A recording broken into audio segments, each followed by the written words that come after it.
I built a clean AWS VPC design. Public subnet, private subnet, one NAT gateway, one EC2 instance. On a whiteboard, it feels finished. But if this landed in a production design review, would I actually approve it? A diagram can be structurally correct and still be operationally weak. One NAT gateway, no flow logs, broad outbound security, no VPC endpoints, single availability zone. That is not a rare edge case. That is how a lot of first drafts really look. So in this lesson, we are not asking only whether packets can move. We are asking whether routing, DNS, logging, availability, security, and cost posture are good enough for production. That is the real bar. A VPC is not production ready because it has public and private subnets. Those are only building blocks. Production readiness starts when every important path, dependency, and failure mode has been reviewed. The review is easier when you break it into 5 lenses: connectivity, availability, security, operations, cost. If one of those is weak, the whole design is weaker than it looks. Here is the starter design we will audit. One VPC, one public subnet with an internet gateway route, and one NAT gateway. One private subnet with an EC2 instance and a default route to the NAT. Good looking, still flawed. First question: can the private EC2 actually reach the internet through the NAT path? That means the private route table must send default outbound traffic to the NAT gateway, not to nowhere, and not straight to an internet gateway. Second, the NAT gateway itself must sit in a public subnet, and that public subnet must have a route to the internet gateway. If either link is missing, the NAT looks present on the diagram, but does not create a usable outbound path. Third, the private subnet must avoid direct internet gateway access. If the private route table points straight to the internet gateway, you did not design controlled private egress.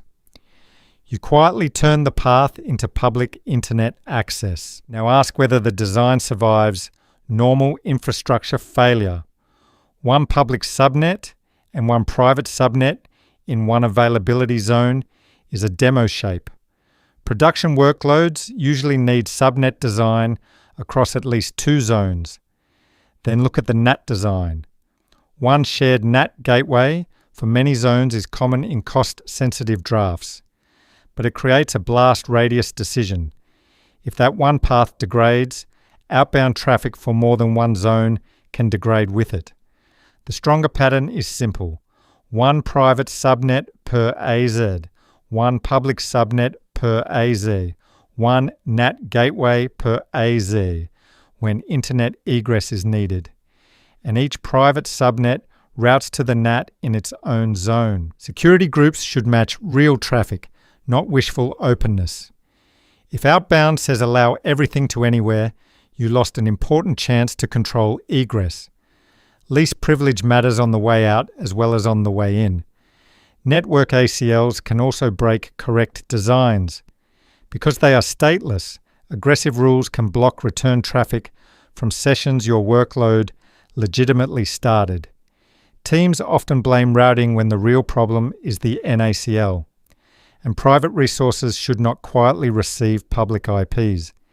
If an instance in the private subnet launches with public addressing, the subnet label says private, while the resource behavior says something else entirely. Operations starts with DNS. If VPC DNS resolution or DNS host names are disabled, systems fail in strange ways. Package repositories, service discovery, and AWS managed endpoints become harder to troubleshoot immediately. Then ask where the evidence will come from. Without VPC Flow Logs, network investigation becomes guesswork. You want a record of accepts, rejects, and traffic patterns before the incident, not during it. Finally, tags are not decoration. Consistent tags for environment, owner, application, cost center, and criticality are what make inventory, automation, cost analysis, and incident response scale. Now we get to cost posture. NAT Gateway is operationally convenient, but it is not free. If the traffic pattern is small, predictable, or temporary, you should still ask whether its hourly and data processing cost is justified. And if the private workload mostly talks to S3 or DynamoDB, sending that traffic through a NAT can be the wrong default. VPC endpoints often give you a cheaper and tighter private path. So the better production version of this design is usually multi-AZ subnets, NAT per AZ where needed, VPC DNS enabled, flow logs on, tighter security groups, public IPs disabled on private resources, and endpoints for heavy AWS service traffic. Would I approve the starter diagram as production ready today? No. I would call it a good starting point with missing validation across connectivity, availability, security, operations, and cost. The useful mental model is simple. Root it, resolve it, log it, survive failure, lock it down, and justify the spend. When a VPC can pass that review, the diagram starts to mean something. If you want, the next lesson can go deeper into NAT Gateway, VPC endpoints, or flow logs, because those three choices decide a lot of real AWS networking quality